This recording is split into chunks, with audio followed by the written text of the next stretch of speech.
Assalamualaikum warahmatullahi wabarakatuh. Kembali lagi kita memasuki materi pada hari ini. Lanjutan dari materi yang kemarin, yaitu wilayah dan tata ruang pelajaran geografi. Wilayah memiliki manfaat penting bagi kehidupan manusia di permukaan bumi ini. Terdapat berbagai wilayah dengan karakteristik dan potensi yang berbeda-beda. Mengingat betapa pentingnya arti wilayah bagi kehidupan manusia, maka kita harus pahami apa arti dari wilayah.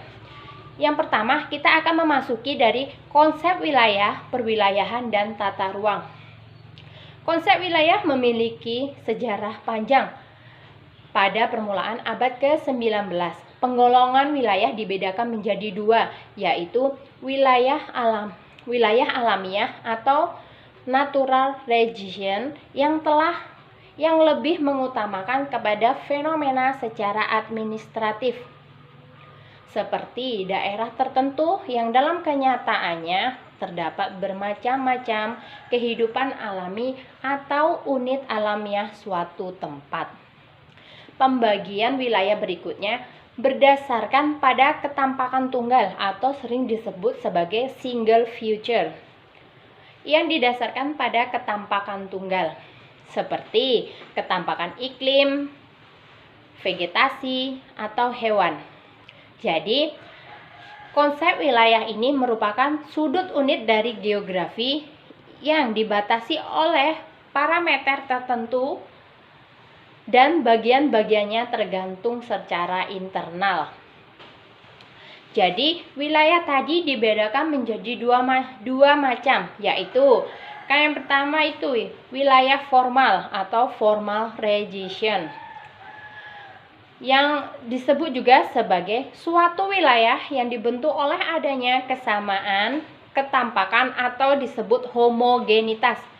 Misalnya, ketampakan kesamaan dalam hal fisik, muka bumi, iklim, vegetasi, tanah, bentuk lahan yang ada dalam wilayah tersebut. Yang B, wilayah fungsional atau functional region, merupakan wilayah yang diartikan oleh adanya kegiatan yang saling berhubungan antara beberapa pusat kegiatan secara fungsional. Kita telah memasuki A. Konsep wilayah, kewilayahan, dan tata ruang. Selanjutnya, kita akan masuk yang B, yaitu pembangunan dan pertumbuhan wilayah. Setiap wilayah pasti memiliki karakteristik dan potensi yang berbeda. Potensi ini berupa sumber daya alam dan sumber daya manusia yang nantinya dapat berpengaruh terhadap pertumbuhan dan perkembangan suatu wilayah.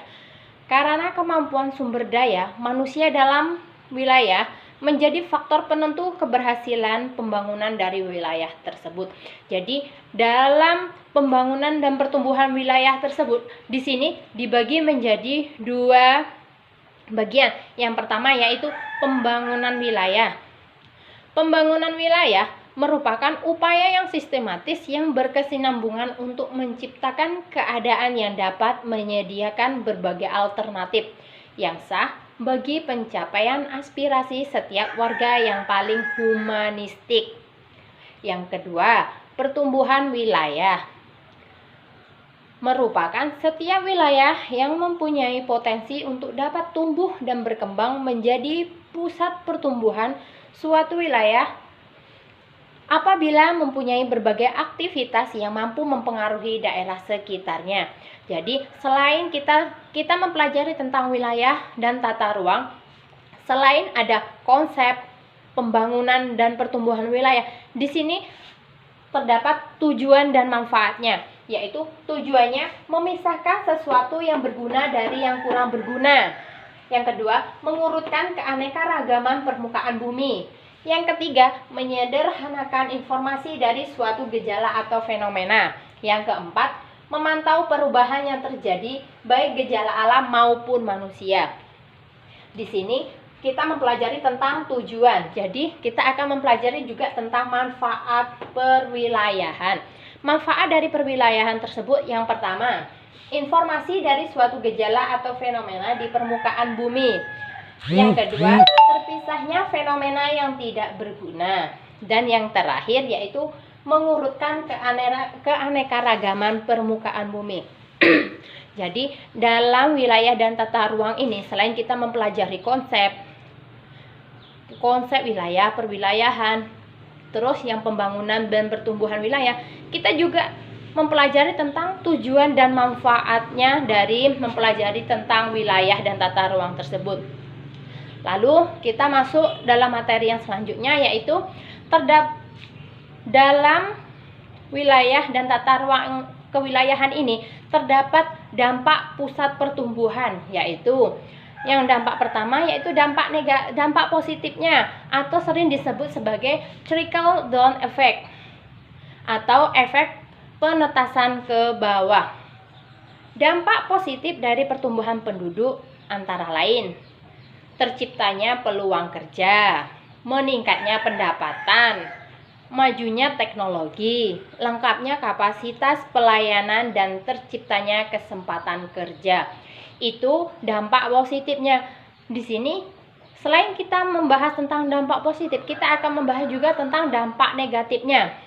Di sini yang B, dampak negatif, atau disebut sebagai backwash effect atau efek perputaran ke atas. Dampak negatif pusat pertumbuhan penduduk antara lain berkurangnya lahan pertanian, berkurangnya tenaga kerja, usia produktif, masuknya pengaruh budaya negatif kota ke desa, dan meningkatnya jumlah pengangguran. Nah, di sini kita sudah membahas tentang dampak pusat pertumbuhan. Lalu kita masuk materi selanjutnya, yaitu perencanaan tata ruang wilayah nasional, provinsi, dan kabupaten kota. Didasari bahwa ketersediaan ruang itu sendiri tidak terbatas bila pemanfaatan ruang tidak diatur dengan baik.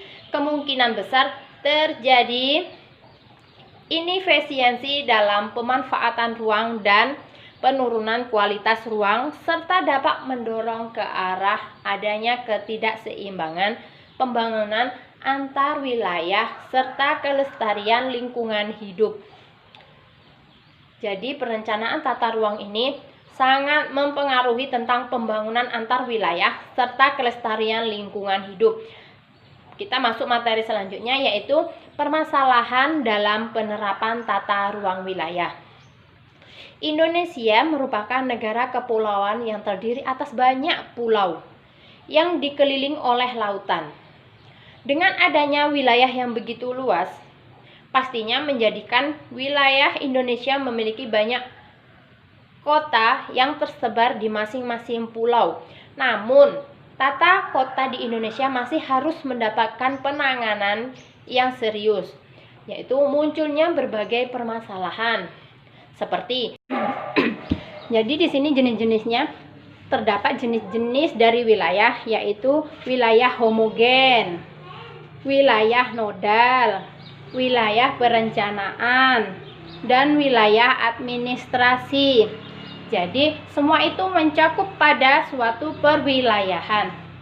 Nah, kita masuk materi yang selanjutnya, yaitu pembangunan dan pertumbuhan wilayah.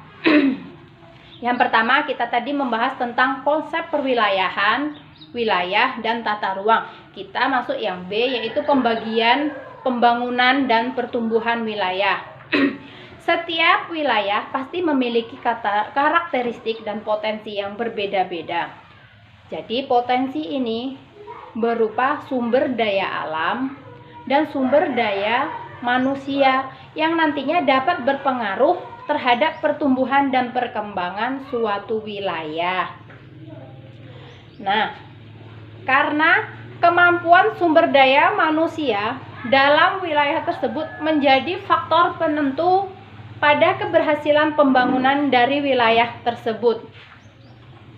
Di sini Keberhasilan pembangunan wilayah tersebut dibagi menjadi dua, yaitu yang pertama pembangunan wilayah merupakan pembangunan merupakan upaya yang sistematis dan berkesinambungan untuk menciptakan keadaan yang dapat menyediakan berbagai alternatif yang sah bagi pencapaian aspirasi setiap warga yang paling humanistik. Pembagian yang kedua yaitu pertumbuhan wilayah.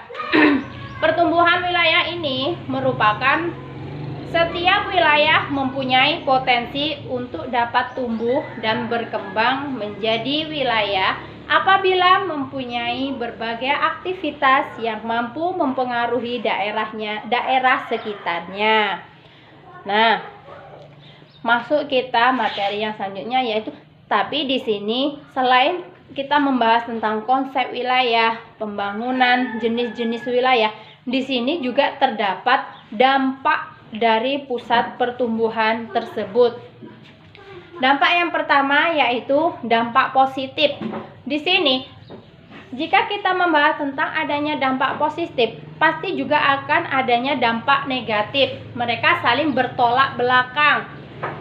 Dampak positif tersebut atau sering disebut sebagai trickle down effect atau efek penetasan ke bawah. Apa maksud dari dampak positif? Dampak positif tersebut akan mengarah pada pertumbuhan penduduk, yaitu terciptanya peluang kerja, meningkatnya pendapatan, majunya teknologi, lengkapnya kapasitas pelayanan, dan terciptanya kesempatan kerja. Lalu yang B, selain kita tadi yang bahas tentang dampak positif, sekarang kita masuk kepada dampak negatif atau sering disebut sebagai backward effect atau efek perputaran ke atas. Apa maksudnya tersebut? Dampak negatif pusat pertumbuhan penduduk antara lain berkurangnya lahan pertanian, berkurangnya tenaga kerja usia produktif, masuknya pengaruh budaya negatif ke kota, dari kota ke desa, dan meningkatnya jumlah pengangguran. Jadi ini dampak negatifnya. Jika dampak positifnya tadi memberikan banyak peluang bagi seseorang, jadi yang dampak negatif ini banyak memberikan efeknya, jadi banyaknya pengangguran. Nah, jadi masuk ke materi yang selanjutnya yaitu tentang yang C, perencanaan tata ruang wilayah nasional, provinsi, dan kabupaten kota. Jadi didasari bahwa ketersediaan ruang itu sendiri tidak terbatas bila pemanfaatan ruang tidak diatur dengan baik. Kemungkinan besarnya akan terjadi inefisiensi dalam pemanfaatan ruang dan penurunan kualitas ruang, serta dapat mendorong ke arah adanya ketidakseimbangan pembangunan antar wilayah serta kelestarian lingkungan hidup. Jadi di sini tidak ada ketidakseimbangan pada pembangunan. Jadi akan adanya penurunan pada kelestarian lingkungan hidup tersebut. Jadi yang B, kita masuk dalam D, permasalahan dalam penerapan tata ruang wilayah. Jadi Indonesia itu merupakan negara kepulauan yang terdiri atas banyak pulau, menjadikan wilayah Indonesia memiliki banyak kota yang begitu luas. Pastinya menjadikan wilayah Indonesia itu memiliki banyak kota yang tersebar di masing-masing pulau. Namun selain Indonesia itu menjadi wilayah yang terbesar, namun Indonesia itu mempunyai tata kota di Indonesia yang masih harus mendapatkan penanganan yang serius. Kenapa mendapatkan penanganan yang serius? Karena munculnya berbagai atau banyaknya masalah seperti banjir, longsor, polusi udara, dan kemacetan.